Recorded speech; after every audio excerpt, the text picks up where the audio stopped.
नमस्ते। जय शिवाय।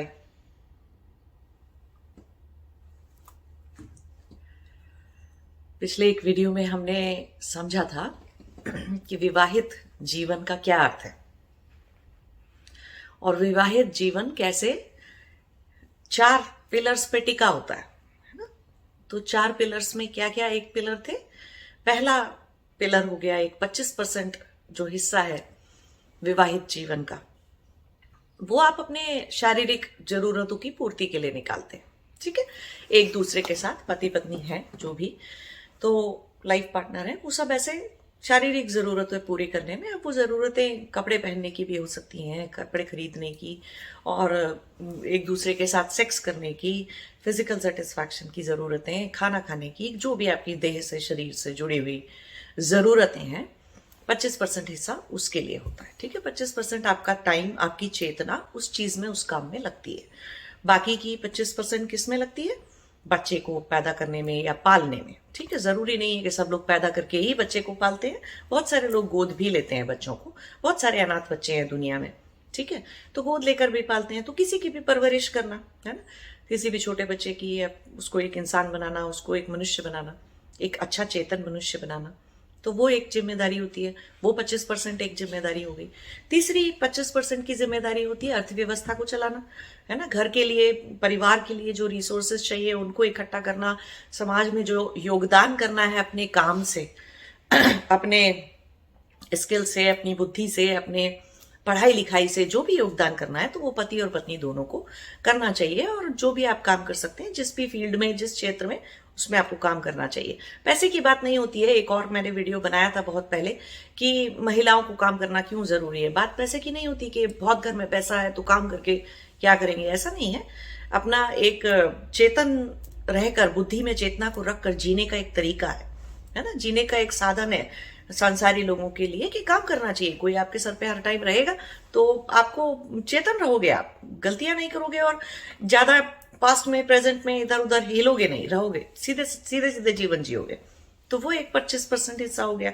और आखिरी 25% होता है धर्म का पालन करना, धर्म का निर्वाह करना। ठीक है, उसमें आपके सारे कर्तव्य आ जाते हैं कि आपके माँ बाप के प्रति आप जो भी आपके कर्तव्य हैं, ड्यूटीज हैं, उनको आप पूरा करते हो। जो समाज के प्रति आपकी ड्यूटीज हैं, रिश्तेदार हो गए, भाई बहन हो गए, और जो भी कोई लोग हैं, साधु सन्यासी, किसी को भी आप दान देते हो तो सेवा करते हो, और दान देते हो तो जो भी कुछ आप करते हो तो धर्म के लिए, ड्यूटीज को पूरा करने के लिए, वो एक आपकी 25% रिस्पॉन्सिबिलिटी हो गई।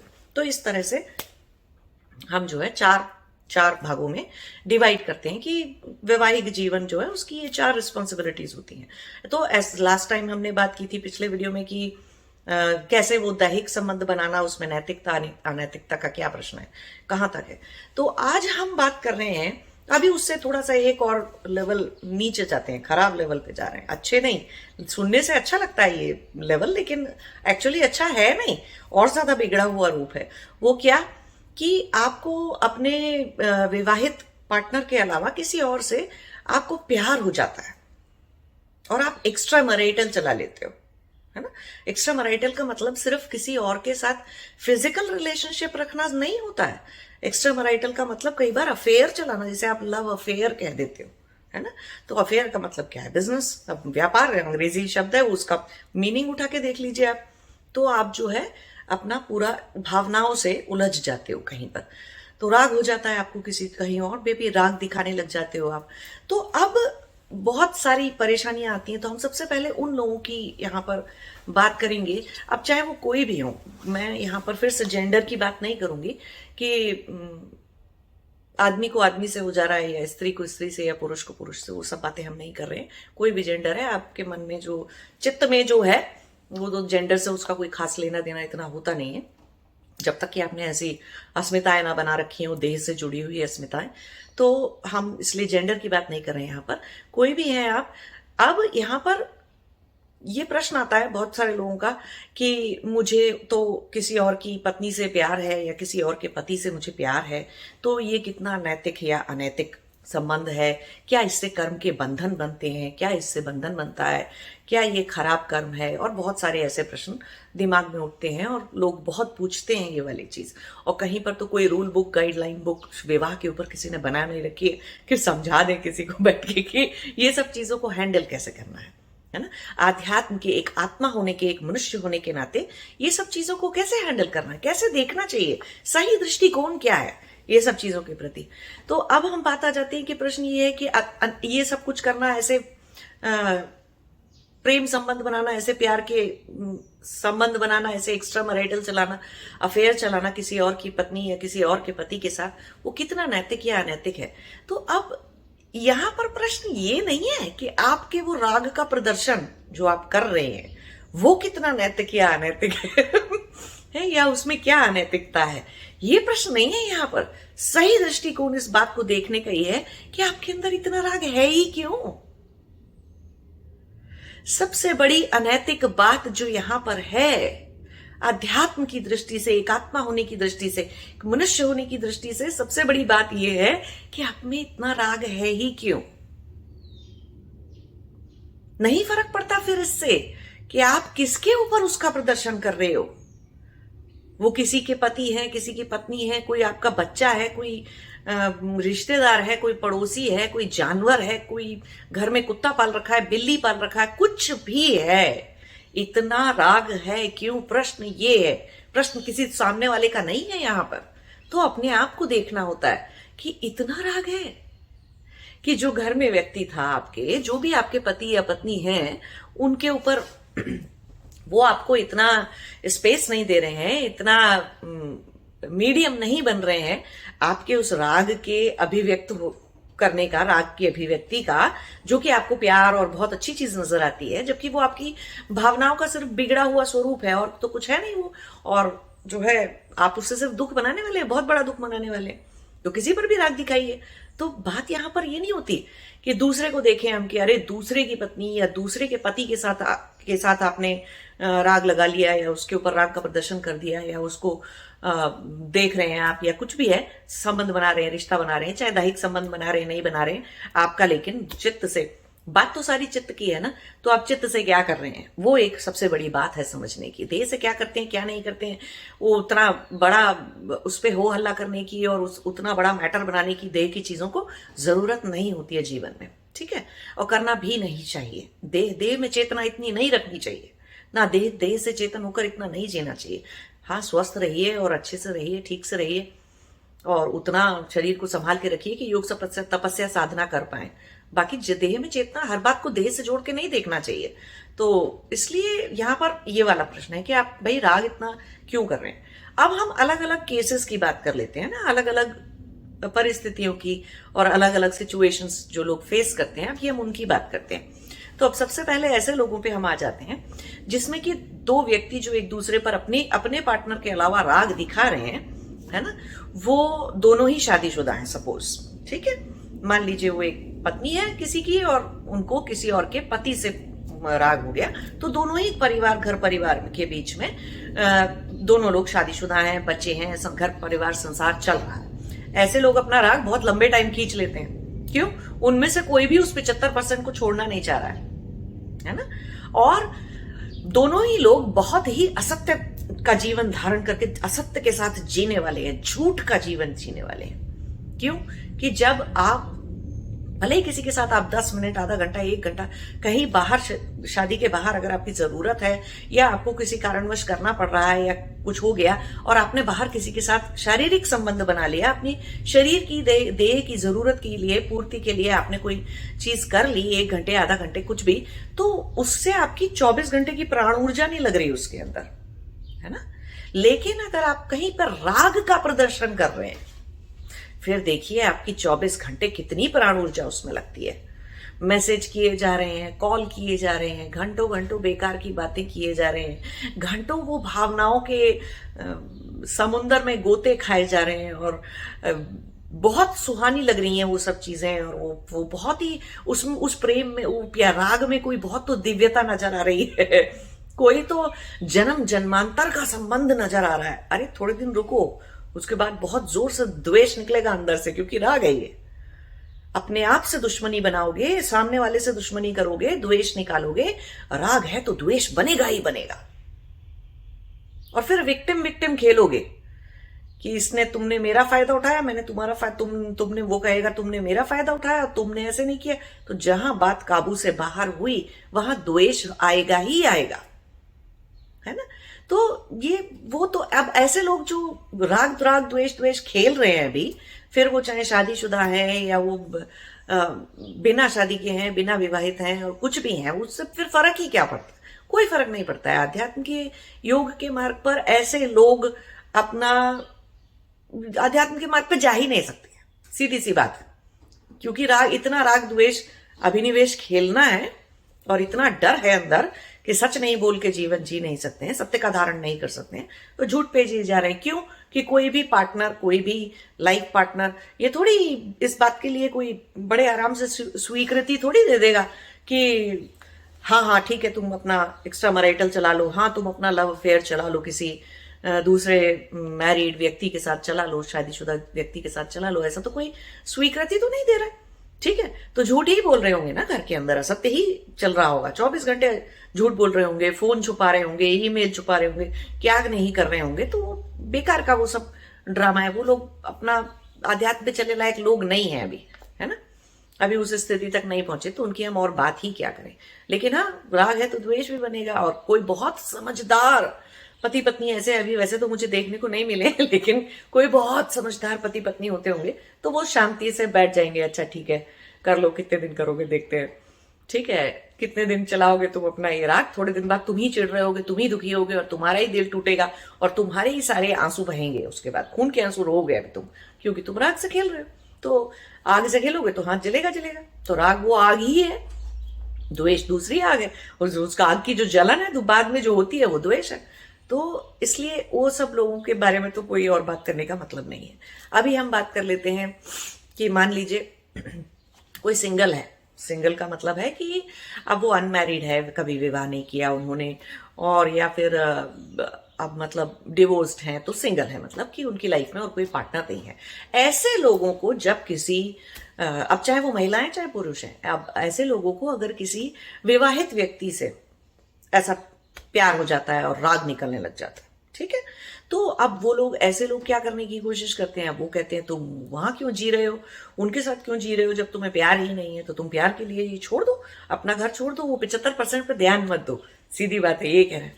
तो अगर तो ऐसा कोई व्यक्ति आ जाए वहां से उठ के, है ना, और इस वजह से आ जाए कि हाँ मुझे अपने अभी जो मेरा लाइफ पार्टनर है, पति है या पत्नी है, उनसे तो मुझे प्यार है नहीं, और क्योंकि तुमसे है तो मैं तुम्हारे साथ ही शादी कर लेता हूँ, वो वाली शादी को मैं तोड़ देता हूँ।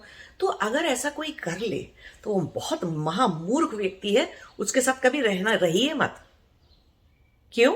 कि आज वो उनके साथ ऐसा कर सकता है, उनके उस 75% के दायित्व को अगर वो आज आपकी देह के लिए, आज उनको आपसे भावनात्मक शारीरिक जरूरतें पूरी हो रही हैं, तो आज वो आपके साथ आके रह रहे हैं, तो वो कल को किसी और के साथ भी जाके रह लेंगे। क्योंकि अभी उनकी बुद्धि उनकी चेतना इतनी अपरिपक्व है कि वो सिवाय शारीरिक जरूरतों को और मानसिक जरूरतों को, मेंटल इमोशनल प्लेन को कोई बहुत बड़ी चीज समझते हैं, बहुत बड़ी बात समझते हैं। तो ऐसे व्यक्ति के साथ नहीं रहना चाहिए, ऐसे व्यक्ति को अपने जीवन में नहीं लाना चाहिए। गलत व्यक्ति है वो, और वो आपको बहुत दुख देगा आपके जीवन में। अगर ऐसा व्यक्ति आ भी गया, उसने अपने पत्नी को छोड़ दिया, बच्चों को छोड़ दिया, परिवार को छोड़ दिया और आपके साथ रहने आ गया और आपके साथ संबंध बना लिया, उसने आपके साथ विवाह कर लिया, सब कुछ कर लिया, ऐसा व्यक्ति किसी लायक नहीं है। चाहे वो कोई महिला है, कोई स्त्री है या कोई पुरुष है, उससे कोई मतलब नहीं। सब व्यक्ति जीवन में लाने लायक नहीं है। जो शारीरिक जरूरतों के लिए, शारीरिक मानसिक भावनात्मक जरूरतों के लिए वो 75% को दांव पे लगा सकता है, स्टेक पे लगा सकता है और छोड़ सकता है। तो ऐसे व्यक्तियों के जीवन में महत्व किस चीज का है? सिर्फ शरीर से देह सुख का और मनस पटल के सुख का, बस। उसका जीवन इतना सा ही है, वो बिल्कुल तुच्छ प्राणी है, उसके साथ बिल्कुल इस तरह से उसको अपने जीवन में लाने की जरूरत नहीं है। अब मान लीजिए आप उसको जीवन में नहीं ला रहे हैं, है ना, और वो व्यक्ति फिर भी आना चाहता है आपके जीवन के अंदर, लेकिन इस बार वो आना चाहता है किस लिए? कि वो सत्य का धारण करके जी पाए, तो ऐसे ये मतलब हजारों में कोई, लाखों में कोई एक ही होता होगा ऐसे, जो कि सत्य का आचरण करने के लिए, सत्य को जीवन में धारण करने के लिए कि भाई मेरे पत्नी को या मेरे पति को ये के साथ रहकर तुम्हें ये सब कुछ नहीं कर सकते हो और ये जीवन तुम्हारे साथ नहीं जी सकते हो, तो मैं ये रोज रोज झूठ नहीं बोल सकती और झूठ बोलना भी नहीं है मुझको। तो मैं सत्य का धारण करने के लिए कि मेरा जो जीवन है एक तरफ सीधा सीधा चले, तो मैं उसके लिए आ जाता। तो वो एक बहुत बड़ी बात है। ऐसा व्यक्ति फिर सम्मान के लायक है।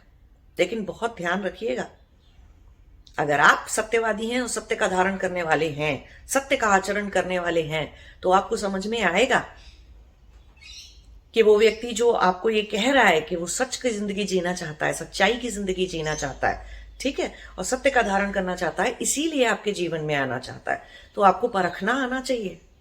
मूर्ख बनने की जरूरत नहीं है वहां पर कि वो तो उधर उसको झूठ बोल रहा था, पहले अपनी पत्नी को या पति को झूठ बोल रहे थे वो लोग, और अभी आपके जीवन में आके आपकी भी लगा दी, आपको भी झूठ बोल के आपके साथ भी रहने वाले हैं।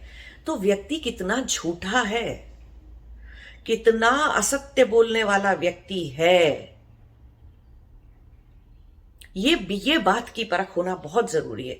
और यहां पर देखिए, यम नियम में एक चीज सत्य है ना, लेकिन आपको यह ध्यान रखना चाहिए कि असत्य हमारी आध्यात्मिक मार्ग का सबसे बड़ा ब्लॉकेज होता है। बहुत सारे लोग मुझे ऐसे मिलते हैं जो ऐसे बोलते रहते हैं कि वो 10 साल से प्राणायाम कर रहे हैं, कुछ नहीं हुआ, और 20 साल से ध्यान कर रहे हैं, उनको कोई समाधि नहीं लगी, कोई उनकी आध्यात्मिक उन्नति नहीं हुई, ये नहीं हुआ, वो नहीं हुआ। उन लोगों को जीवन में ये ध्यान देना चाहिए कि असत्य कितना है मेरे जीवन के अंदर। बहुत ही भारी अगर असत्य को अपने आप से झूठ बोलते हैं, दूसरों से झूठ बोलते हैं, और सिर्फ झूठ बोलने वाले जो व्यक्ति हैं वो सबसे ज्यादा निकृष्ट हालत में जाएंगे। वो अपना नरक जीते जी यहां पर भोगेंगे। बीमारियां लगेंगी शरीर के अंदर, पैरानोइया होया, क्योंकि डर से ही तो झूठ बोल रहे हो। कुछ चला जाएगा, इस बात का डर है ना, कोई रिश्ता टूट जाएगा, कोई पैसा चला जाएगा, कोई समाज में कोई आपने अस्मिताएं बना रखी हैं, प्रतिष्ठा की, मान की, सम्मान की, पता नहीं क्या क्या उल्टा सीधा दिमाग में ज्ञान भर रखा है, वो सब कुछ चला जाएगा समाज में से, और पता नहीं कौन दुखी हो जाएगा, और ये सब बेकार की जो स्टोरियां आपने बना रखी हैं और अपने आप को सुना रखी हैं, ये आपको एक दिन पैरानोइया, एंजाइटी, बहुत तरह की और स्किज़ोफ्रेनिया तक दे देंगी शरीर में, और मानसिक बीमारियां हो जाएंगी बहुत सारी, और सब कुछ जीते जी हो जाएगा। और झूठ बोलने वाला व्यक्ति, डरा हुआ व्यक्ति, हमेशा अनाहत बंद करके जी रहा होता है। अनाहत का सबसे बड़ा ब्लॉकेज है असत्य, झूठ और डर, अभिनिवेश। तो ऐसे व्यक्ति को तो हार्ट अटैक भी आएगा ही आएगा, स्ट्रोक भी आएगा, ब्रेन में स्ट्रोक भी आएगा, पैरालिसिस भी हो सकता है ऐसे लोगों को। तो ये सब नहीं करना है, ये सब बहुत ही बेकार घटिया बात है, ये सब कुछ है ना। तो असत्य से नहीं चलना है। तो कोई सत्य बोलकर आ रहा है, सत्यवादी है कोई, तो जानिए, देखिए, परखिए। उसके लिए आप खुद अगर सत्यवादी हैं तो आपको समझ में आएगा कि ये व्यक्ति सत्य से मेरे पास आ रहा है या ये उधर से पड़ गई है, इसमें उधर वालों ने इसे छोड़ दिया है कि जाओ तुम तो अफेयर ही चला दो, जाओ फिर उसी के साथ रह लो, तो हम क्यों तुम्हारे साथ रहें, है ना। तो ऐसे कोई अगर उधर से पड़ गई है तो इधर की एक नाव छूट गई तो दूसरी नाव में पैर रखने के लिए आ गए, दो नाव में पैर रख के चले जा रहे थे कि कोई एक तो बचेगी, इतने डरे हुए हैं। तो ऐसे इंसान का कुछ नहीं हो सकता है, बर्बाद इंसान है वो, बर्बाद मनुष्य भी नहीं हुआ है अभी, वो एक्चुअली मनुष्य बना ही नहीं है ऐसा व्यक्ति। तो आपके जीवन में ऐसे व्यक्तियों को लाने की जरूरत नहीं है, बर्बाद करेंगे वो आपके लिए बहुत बड़े दुख का कारण बनेंगे, और अपने लिए तो बनेंगे ही, तो एक वो बहुत बड़ा बोझ बनेंगे आपके ऊपर, है ना। आपके आध्यात्मिक मार्ग पर बोझ का काम करेंगे वो। तो अपने पैरों में बेड़ियां डालने जा रहे हैं क्या, अपने पैरों में बोझ बांधने जा रहे हैं क्या, हम बंधन बांधने जा रहे हैं क्या, नहीं। तो कोई ऐसा व्यक्ति जीवन में मत लाइए जो आपको बंधनमयी जीवन की तरफ अग्रसर करता हो और बंधनमयी जीवन जीने पर मजबूर करता हो। ऐसे किसी व्यक्ति को अपने जीवन में मत लाइए।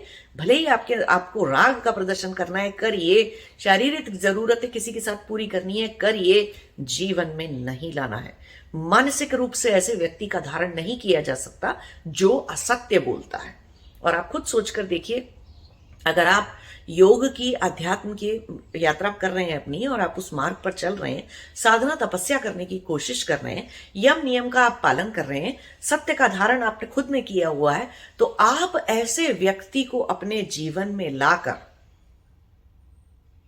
कभी उसका सम्मान कर पाएंगे? मन से, आत्मा से कभी आपके अंदर सम्मानित दृष्टि से आप कभी ऐसे व्यक्ति को देख पाएंगे? नहीं देख पाएंगे। कितना ही राग सही, कितना ही वो प्रेम का खरा दिव्य स्वरूप सही, एक असत्य झूठ बोलने वाले व्यक्ति को आप कभी सम्मानित नजरों से देख ही नहीं सकते हैं। और वो झूठ ही बोल रहे होंगे। एक्स्ट्रा मैरिटल कैसे चलाएंगे? अफेयर कैसे चलाएंगे झूठ नहीं बोलेंगे तो? कौन सच बोल के कहां चला लेता है कोई अफेयर? तो कितनी बेवकूफी की बात हुई ना। तो वो झूठ ही बोल रहे होंगे। तो कहने का मतलब ये है कि जब परस्पर पति और पत्नी के बीच में, है ना, जीवन साथी की आपको आप सम्मान की नजर से नहीं देख सकते हैं, उनके गुणों में आपको कोई ऐसे गुण नहीं दिखाई देते जिनसे कि आपके मन में उनके लिए सम्मान जागता हो, तो ऐसे आदमी से रिश्ता ही क्यों बनाना है? कौन सा 75% पूरा कर लेंगे? असम्माननीय, एक निकृष्ट दृष्टि से आप किसी को अगर देखते हैं, तो वो जो आपके बाकी के 75, ठीक है, आप शारीरिक मानसिक सुख की पूर्ति कर लेंगे, जरूरतों की पूर्ति कर लेंगे, उतना तक ठीक है, बाकी के 75% नहीं कर सकते हैं। एक असत्य धारण करने वाले डरे हुए व्यक्ति को के साथ अगर आप बच्चे को पालने की कोशिश करेंगे, तो वो बच्चे को भी डरना सिखाएगा जीवन भर, क्षत्रिय वर्ण का बनाना नहीं सिखाएगा, सत्व जगाकर करेज से जीना नहीं सिखाएगा, डरना सिखाएगा। ऐसा मत करो, ये हो जाएगा, वैसा मत करो, ये हो जाएगा, यहां पे एडजस्ट कर लो, वहां पे कॉम्प्रोमाइज कर लो। ये सब कैसे लोग हैं? डरे हुए, अभिनिवेश का शिकार लोग हैं। जितने लोग अभिनिवेश का शिकार होते हैं, वो झूठ बोलते ही बोलते हैं, है ना। तो बच्चे भी नहीं पाले जा सकते, तो वो 25% पे गया आपका। फिर ऐसे व्यक्ति के साथ अर्थव्यवस्था, ठीक है, डरा हुआ व्यक्ति है वो, तो वो बहुत सोच डर डर के जीवन में चलेगा। उसको कोई नौकरी में सता रहा है, तो उस सती हुई नौकरी को करता चला जाएगा। कितना ही परेशान है वो उस नौकरी से, लेकिन उसको छोड़ने की उसको डर है कि अरे ये छोड़ दी, फिर नहीं मिली, और फिर पैसे नहीं, चाहे भले उसके बैंक में कितना पैसा पड़ा हो, उसको कोई मतलब नहीं है, चाहे भले उसको हर बार उसके एजुकेशन की वजह से, एक्सपीरियंस की वजह से उसको नौकरी मिल जाती हो, तो लेकिन फिर भी डरा हुआ है, झेले जा रहा है, सत रहा है सब जगह। बच्चों को भी वही शिक्षा देगा, इतने खराब आचरण से जीवन जिएगा डर डर के, तो बच्चों को क्या सिखा लेगा? तो अर्थव्यवस्था में भी ऐसा क्या कर लेगा? अपने फुल पोटेंशियल पे तो जी ही नहीं रहा है वो, है ना। चेतना से, बुद्धि से जीने वाला वो व्यक्ति है ही नहीं, तो वो क्या तो समाज में योगदान करेगा? वो सिर्फ मैं और मेरा करता रहेगा पूरे जीवन। वो सिर्फ इतना सा ही कर पाएगा, मेरे बच्चे, मेरा ये, कहीं डर, यहां डर, वहां डर, नौकरी मत छोड़ो। बच्चों को भी ऐसे ही सलाह देगा कि कोई तुमको पति सताए, तुम्हारा जीवन साथी सताए, तुमको कोई समाज में से कोई उठ के सताए, तुमको कोई अपनी ऑर्गेनाइजेशन में, जॉब में कोई उठ के सताए, सत लो, लेकिन बदलना मत, चेंज मत करना। रेजिस्टेंस टू चेंज है उनके अंदर, छोड़ना मत उन चीजों को। कितनी खराब परवरिश है ये, कितनी बंद दिमाग की अचेतन परवरिश है ये बच्चों की। और एग्जाम्पल सेट करने की, एक वयस्क होने के नाते ऐसा एग्जाम्पल सेट करेगा वो। ऐसे व्यक्ति को बिल्कुल जिंदगी में मत लाइए, जो डरा हुआ और डर डर से जीने वाला व्यक्ति है ना, कायर व्यक्ति है। और फिर वो धर्म क्या करेगा? तो धर्म, मनुष्य होने का धर्म अपने लिए और अपने परिवार और अपने बच्चों के लिए नहीं निभा सकता, जो उस समाज में कहीं पर भी धर्म की स्थापना कैसे करेगा? हाँ, वो किसी की मदद कर सकता है, इधर उधर इसकी हेल्प कर दी, उसकी हेल्प कर दी, ठीक है, नौकरी दिला दी किसी को, ठीक है, किसी की यहां मदद कराए। मदद भी वो क्यों कर रहा है? भय से। इसलिए नहीं कर रहा है मदद वो कि वो इस तरह का दम रखता है, करेज रखता है, क्षत्रियता रखता है, धर्म की स्थापना करना चाहता है, इसीलिए मदद करता है। इसलिए मदद कर रहा है कि लोग क्या सोचेंगे। अगर उसने नहीं की, तो उसने ना बोल दिया, तो लोग क्या सोचेंगे कि अरे बताओ, हमने इनको बुलाया था काम करने के लिए और हमको इनसे ये मदद चाहिए थी, अब इन्होंने ये मदद नहीं करी, ये पैसे हमको नहीं दिए, ये नहीं दिया, वो नहीं दिया। तो वो अपनी एक अच्छी इमेज बनाने के लिए, प्लस वो उसका सोचना क्या है, आज मैं 4 लोगों की मदद करूंगा तो तभी 4 लोग मेरी मदद करेंगे। नहीं, ऐसा नहीं होता। आप सत्य के आचरण पे, सत्य से करेज से, साहस से जीवन जीते हैं तो अनजान आदमी को भी भगवान बेच के आपकी मदद करा देता है। तो डर से नहीं जिया, जीवन नहीं जिया जा सकता है। तो वो 75% जब आप चला ही नहीं सकते हैं तो सिर्फ शारीरिक आपके सुखों की पूर्ति हो रही है और चल रहा है जीवन, तो चला लीजिए आप। ये मैं उन लोगों को बोल रही हूँ जो सिंगल है और उनको किसी मैरिड व्यक्ति से उनको प्रेम है, प्यार है, राग है और जो भी कुछ है। तो जहां तक शारीरिक और मानसिक सुख की पूर्ति के लिए आप ऐसा कर रहे हैं, कोई बात नहीं, करिए, है ना। क्योंकि उनके अंदर राग है और ऐसा नहीं सोचना चाहिए कि किसी ने किसी की का विवाह को तोड़ दिया। नहीं, विवाह का मतलब समझते ही कहां है बहुत सारे लोग। तो कोई तोड़ेगा तो कोई चीज तब ना जब वो जुड़ी हुई होगी, जुड़ी हुई ही नहीं रहती है। फाउंडेशन ही गलत है, फाउंडेशन ही सेट नहीं है दो लोगों के परस्पर संबंध की, परस्पर रिश्ते की, तो कोई उससे तोड़ेगा क्या। जुड़ी हुई चीज को तोड़ा जा सकता है, जुड़े ही नहीं थे तो कोई नहीं, कुछ तोड़ने का प्रश्न ही नहीं उठता है। और इतने जुड़े हुए होते तो भी तोड़ने का प्रश्न नहीं उठता था, है ना। इतनी एक दूसरे के साथ समझ होती, इतना ही एक दूसरे का ध्यान होता, प्रेम होता एक दूसरे को के प्रति, दूसरे के इतने गुण पता होते और अच्छे लग रहे होते तो ये प्रश्न उठता ही नहीं था, होता ही नहीं है प्रश्न कि तुमने किसी और से प्रेम क्यों कर लिया, तुमने किसी और के साथ सेक्स क्यों कर लिया, या कोई तुम्हारे ऊपर क्यों प्रेम दिखा रहा है, या तुम्हारे साथ सेक्स क्यों कर रहा है। कोई प्रश्न इस तरीके का उठता ही नहीं। तो ये बेकार की सोच है कि घर तोड़ दिया और ये कर दिया और ये औरत ऐसी है, ये लेडी ऐसी है और ये आदमी ऐसा है, इसने मेरा घर तोड़ दिया, मेरी बीवी से प्रेम का संबंध बना के और ये सब कुछ करके मेरी बीवी को बहला फुसला दिया। ये बेकार अपने आप को इतना सांत्वना देने का ये तरीका है बस और अंधकार में घसीटने का अपने आप को तरीका है। सच्चाई यही है कि आपके द्वारा आपके जीवन साथी के ऊपर आपका पूरा राग प्रदर्शन हो नहीं रहा था। कोई बाहर मिल गया जिसके ऊपर बेटर राग प्रदर्शन किया जा सकता था तो लोग वहां पर करने लग गए। और ठीक है, बहुत दिव्यता नजर आती होगी इन सब चीजों में, कोई दिव्यता होती नहीं है, ठीक है। थोड़े टाइम के बाद वो मुंह के बल गिरते ही गिरते हैं। तो हमेशा ध्यान रखिए कि बात इसकी नहीं है कि शादीशुदा कोई है, विवाहित है, अविवाहित है, या लिव इन पार्टनर है, या मतलब ऐसे ही कोई लाइफ पार्टनर है, कुछ भी है, कोई उससे मतलब नहीं है। हमेशा ध्यान रखिए किस तरह की बुद्धि और चेतना के व्यक्ति को आप जीवन में, अपने जीवन में ला रहे हैं। और अगर ला रहे हैं तो कितना आपके जीवन का धर्म, अर्थ, काम, मोक्ष में से कितना पार्ट में आप उसके साथ जीवन शेयर कर रहे हैं। सिर्फ दे के जरूरतों की पूर्ति के लिए कर रहे हैं, ठीक है, कोई बात नहीं है, उससे कोई कर्म का बंधन नहीं बन रहा, कोई नुकसान नहीं हो रहा। लेकिन एक असत्य के व्यक्ति को, असत्य बोलने वाले व्यक्ति को आपने यहां धारण कर लिया, आपने जीवन में, बुद्धि में, चेतना में धारण कर लिया, अपने मन में धारण कर लिया, तो आपका विनाश होगा ही होगा। उस व्यक्ति का तो होगा ही, वो जो झूठ बोलने वाला व्यक्ति है वो तो अपने कर्म भुगतेगा ही भुगतेगा, तो गारंटीड बात है। लेकिन वो आपके जीवन पर भी बहुत भारी प्रभाव डालेगा। तो ठीक है, दोस्ती रखिए, काम कर रहे हैं, समाज में जीवन चला रहे हैं, उतना रखिए, उतना सब कुछ करिए। या अपने शारीरिक सुखों की जरूरतों की पूर्ति कर रहे हैं तो करिए, वो सब से कुछ नहीं फर्क पड़ रहा है, लेकिन जीवन में नहीं लाना है ऐसे व्यक्ति को जिसमें आपको दुर्गुण ज्यादा दिखाई देते हो, बुद्धि और चेतना कम दिखाई देती हो। ऐसे व्यक्ति से विवाह नहीं किया जाता, ऐसे व्यक्ति से जीवन में मानसिक स्तर पर संबंध नहीं बनाया जाता। क्यों? कि आप कोई बुद्धिमानी की बात ऐसे व्यक्ति से कर ही नहीं सकते।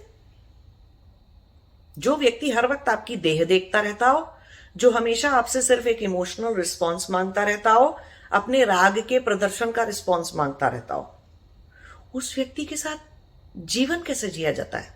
कैसे जी सकते हैं जीवन? नहीं जी सकते हैं जीवन। अब हम बात करते हैं एक और अजीब केस की, एक और अजीब सिनेरियो की कि बहुत सारे लोगों को, चाहे वो शादीशुदा हैं, चाहे वो सिंगल हैं, कैसे भी हैं, वो बहुत सारे लोगों को किसी न किसी वैरागी, ऐसा थोड़ी कि संसार में वैरागी नहीं है, बहुत सारे वैरागी हैं, ठीक है, दिखाई नहीं देते हैं, समझ में भी, समझ के, लोगों की समझ के बाहर होते हैं वैरागी। लेकिन किसी वैरागी से अगर उनको इस तरह का राग का प्रदर्शन कोई करने लग जाए, वो भी वैरागी के पास, बस अब आप समझ लीजिए, अब आपकी लग गई, बहुत बुरी हालत होने वाली है। क्यों? वैरागी रिस्पॉन्स नहीं देगा। ठीक है, उसको अपनी देह के जरूरतों की पूर्ति के लिए आपके साथ आधा घंटा 1 घंटा जो समय व्यतीत करना था वो उसने कर लिया। उसके बाद अगर आपने उसको मानसिक तरीके से, भावनात्मक रूप से उलझाने की जरूरत करी, तो वैरागी के पास वो कैपेबिलिटी ही नहीं है। वो भले ही आपको 4 बातें प्यार की बोल देगा, 4 चीजें प्यार से समझा देगा, और आपके आत्मा का हित सोच लेगा तो आपको कुछ चीजें समझा देगा, कर देगा आपको प्यार से, बच्चा समझ के, एक दयनीय प्राणी समझ के, बच्चा समझ के, एक दूसरी भली आत्मा समझ के आपकी मदद कर देगा, आपको कुछ हेल्प कर देगा, आपको कुछ समझा देगा, आपको थोड़ा जो भी आप प्यार मांग रहे हो थोड़ा बहुत प्यार से बोल लेगा, वो सब कुछ कर देगा। लेकिन उलझेगा नहीं आपके साथ। तो वैरागियों से के ऊपर राग का प्रदर्शन तो बहुत ही कष्टदायी बात है, बहुत ही कष्टदायी बात है। क्योंकि बाकी जो जो खुद रागी हैं भी, उनके साथ राग का प्रदर्शन किया तो वो थोड़े दिन आपके साथ खेल लेंगे, है ना, राग राग, द्वेष द्वेष, प्रेम प्रेम, प्यार प्यार, ऐसा कुछ खेल लेंगे वो आपके साथ। तो वहां से तो आपको रिस्पॉन्स आ जाएगा, वैरागी से तो कोई रिस्पॉन्स नहीं आएगा। बहुत सारे लोग तो गुरु गुरु पर ही प्रेम, उनका राग अगर निकला नहीं होता जीवन में, राग की वृत्ति अभी तक खर्च नहीं हुई होती, नष्ट नहीं हुई होती है, तो गुरु के ऊपर ऐसा राग निकालने बैठ जाते हैं। गुरु से उनको खतरनाक भयंकर तरीके से राग निकल आता है उनका गुरु के ऊपर, और वो उसको गलती से गुरु भक्ति समझ लेते हैं। ये गुरु भक्ति नहीं है, राग है। जब तक किसी को साकार रूप में देखने की कोशिश कर रहे हैं, उसको अपना बनाने की कोशिश कर रहे हैं, उससे कोई इमोशनल सेटिस्फैक्शन की पूर्ति करने की कोशिश कर रहे हैं, तब तक वो खतरनाक राग है। और राग है तो कल को द्वेष बनेगा ही बनेगा, और आपको उनके प्रति द्वेष बने चाहे ना बने, अपने प्रति तो द्वेष बनेगा ही बनेगा। और अगर आज तक द्वेष नहीं निकला है आपके अंदर से, आपको समझ में नहीं आया, तो ये ध्यान दीजिए कि आपके अंदर कितना डर, कितना अभिनिवेश है। द्वेष हमेशा रुक जाता है। कुछ लोग गुस्सा निकालने से, दुश्मनी बनाने से, द्वेष निकालने से भी डरते हैं कि पता नहीं क्या नुकसान हो जाएगा, क्या क्या हो जाएगा, क्या नहीं हो जाएगा, है ना।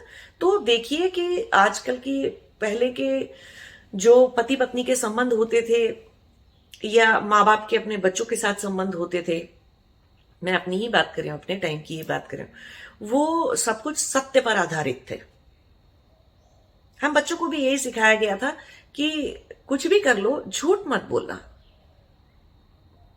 ठीक है, चाहे भले कुछ भी गलती कराओ, कितनी बड़ी से बड़ी गलती कर दो, इतनी हिम्मत रखना कि घर आके बता सको,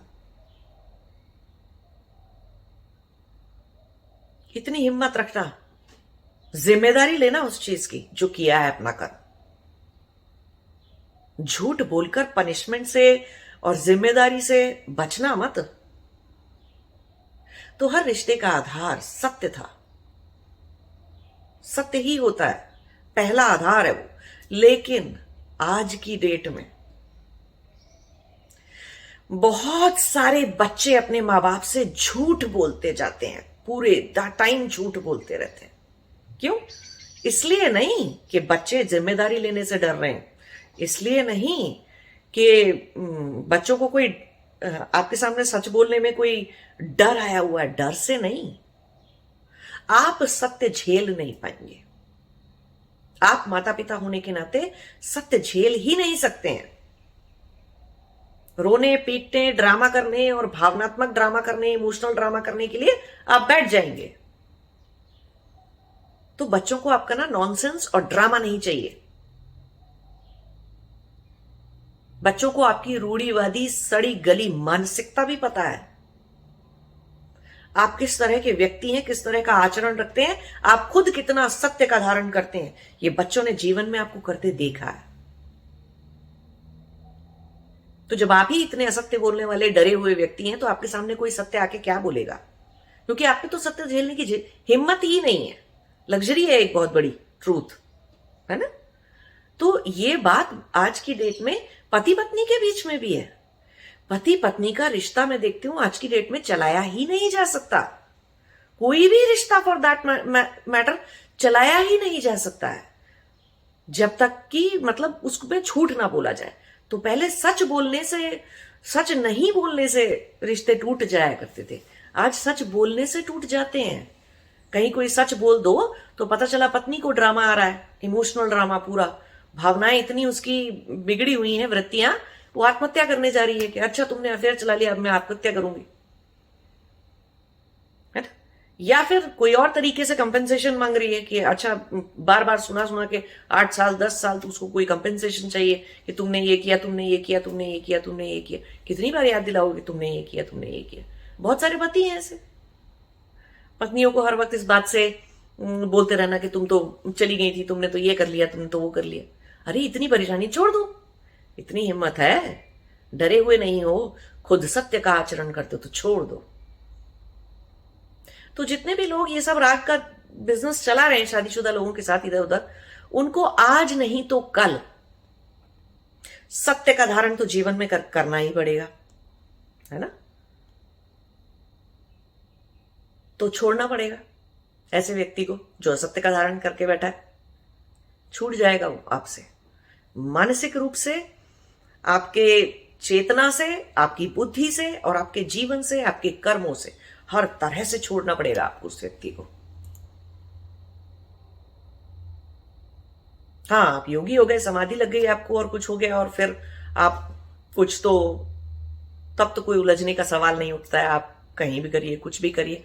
लेकिन कितने लोग हैं ऐसे? ऐसे तो लोग नहीं है ना। अभी तो हम उन लोगों की बात कर रहे हैं ना जो अपनी आध्यात्म के मार्ग पे चल रहे हैं, जो सत्य यम नियम का पालन करना चाहते हैं, सत्य से जीवन को जीना चाहते हैं। तो ये झूठ का जीवन नहीं जीना है ना? सीधी बात वही आ जाती है। और राग का प्रदर्शन किसी शादीशुदा व्यक्ति के साथ कर रहे हैं या कुंवारे के साथ कर रहे हैं या किसी कुत्ता बिल्ली पाल के उसके साथ कर रहे हैं, राग का प्रदर्शन राग का प्रदर्शन है। बंधन तो बंधन है, बस उसमें आपको कितनी दिव्यता नजर आती है, कितना कार्मिक ट्रांजैक्शन आपका कोई निपट रहा है ऐसा नजर आता है, वो सब अविद्या है, अज्ञान है। कुत्ता नहीं आया था आपसे कहने कि मुझे पाल लो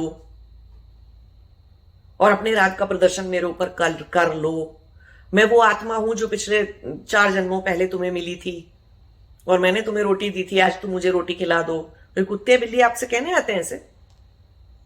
नहीं, आपको तो राग का प्रदर्शन उनके ऊपर भी बहुत भयंकर करना होता है और आपको लगता है आप बहुत अच्छा काम कर रहे हैं, उसको चेन में रख के, केज में रख के उसको, है ना, 2 टाइम खाना खिला के 3 टाइम बाहर घुमा के, कोई बहुत बढ़िया काम कर रहे हैं आप, बहुत पुण्य का काम नहीं कर रहे हैं। बंद करिए ये सब कुछ ड्रामा। बच्चों पर राग नहीं निकाल पाया पूरा, पत्नी पर राग नहीं निकल पाया, पति पर राग नहीं निकल पाया आपका पूरा, तो जानवर ले आए घर के अंदर। कुछ लोग ऐसे करते हैं, कुछ बाहर निकालते फिरते हैं उस राग को। तो प्रश्न ये नहीं है कि क्या राग किस पर निकालना नैतिक है और किस पर निकालना अनैतिक है। प्रश्न ये है कि इतना राग रखना ही बहुत बड़ा अनैतिक घोर अनैतिक काम है और बहुत ही दुख, बहुत ही पीड़ा देने वाला व्यक्ति मतलब चीज है वो। तो मेरा ये कहना सभी से है, सभी पति पत्नियों से, सत्य का आचरण करिए, सत्य से जीवन को जीकर देखिए, सत्य सुनने की हिम्मत रखिए कि आपका पति आपसे प्यार नहीं करता, आपके साथ दैहिक संबंध, उसके शारीरिक जरूरतें पूरी नहीं होती, ठीक है।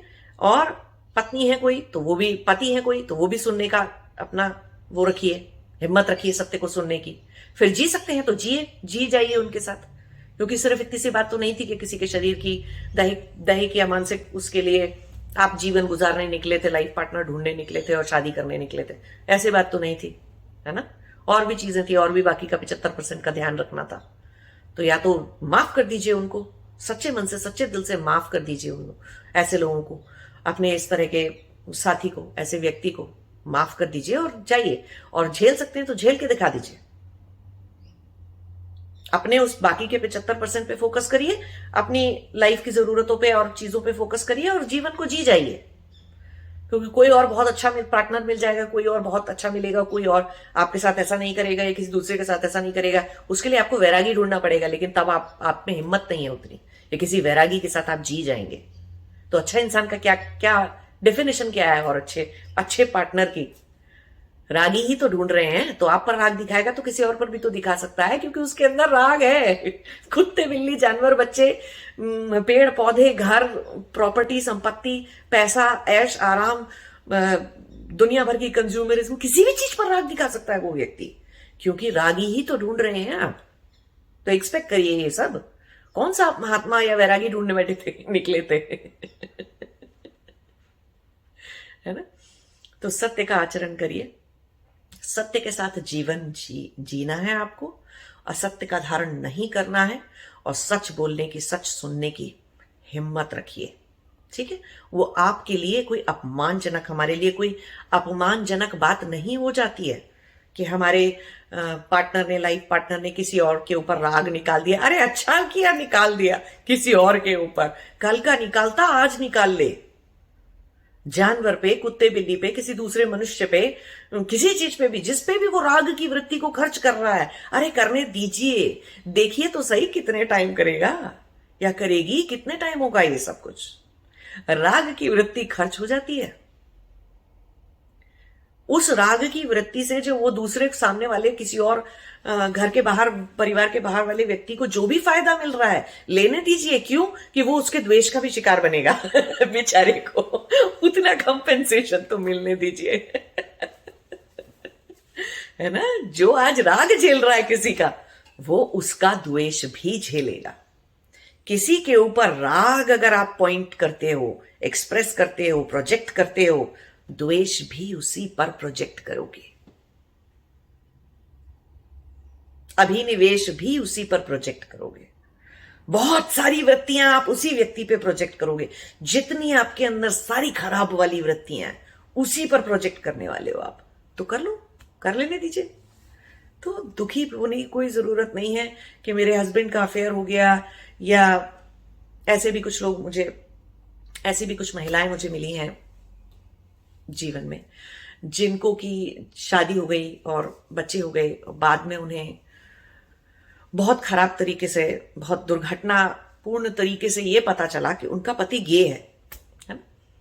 पुरुषों और पुरुषों में जो संबंध होता है, तो उनका पति होमोसेक्सुअल है, गे है।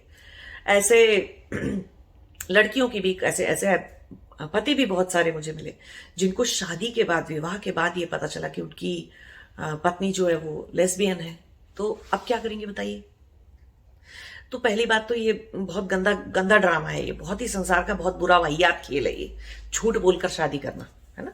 कि आपको जो है समाज के डर से, माँ बाप के डर से, समाज के प्रेशर से, माँ बाप के प्रेशर से, और आपने विवाह कर लिया, बच्चे भी कर लिए, और उसके बाद आप अपने पति और पत्नी में वो जो 75% है वो आप कहीं और ही, मतलब उसका 25% भाग जो था बच्चा, वो तो आपने छोड़ दिया अपनी पत्नी के पास या अपने पति के पास। अब आप चल दिए बाकी का 75% कहीं और पूरा करने, है ना?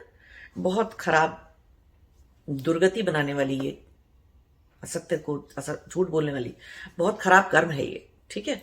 तो खराब कर्म जो है वो किसके साथ अनैतिक संबंध बना रहे हैं उसके ऊपर नहीं निर्भर करता है। खराब कर्म इस बात पर निर्भर करता है कि आपकी चित्त में कितनी अनैतिकता है, कितनी अनैतिक वृत्तियां घुसी हुई हैं, राग द्वेष और अभिनिवेश की। कितनी अस्मिताएं अभिनिवेश से जुड़ी हैं, कितनी अस्मिताएं राग से जुड़ी हैं, कितनी आइडेंटिटीज आपकी द्वेष से जुड़ी हैं। अनैतिक बात वो है यहां चित्त में। तो समझिए इन सब बातों को ध्यान से और चलने दीजिए।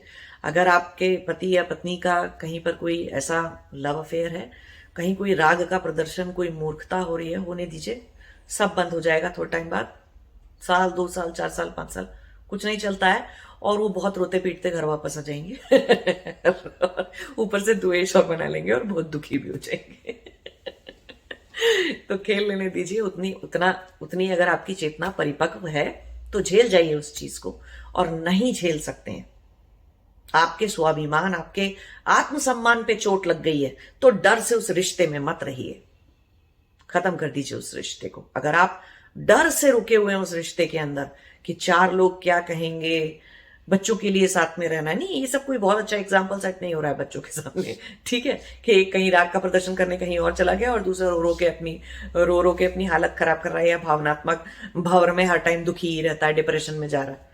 तो वो सब बेकार बात है, घटिया तरीका है, बहुत ही वाहियात तरीका है वो जीवन को जीने का और जीवन को हैंडल करने का। तो या तो हट जाइए, निकल जाइए, डर से मत रहिए उस रिश्ते के अंदर। किसी भी रिश्ते में, चाहे वो एक एम्प्लॉयर और एम्प्लॉय का रिश्ता हो, बिजनेसमैन का अपने किसी व्यक्ति के साथ, बिजनेस क्लाइंट के साथ रिश्ता हो, पति पत्नी के आपस में रिश्ता हो, माता पिता या बच्चे का रिश्ता हो, किसी भी रिश्ते में अभिनिवेश के संस्कार से बचना है।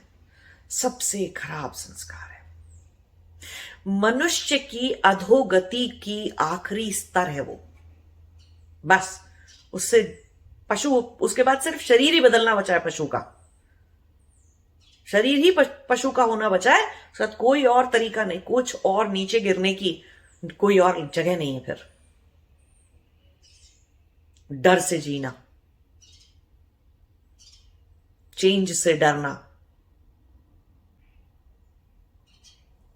तो ध्यान दीजिए आप ये सब बातों के ऊपर, समझिए इनको, ठीक है, और फिर चेतना से, बुद्धि से जीवन को जीना है, यम नियम का पालन करते हुए, सत्य का आचरण करते हुए। नमस्ते, जय शिवाय।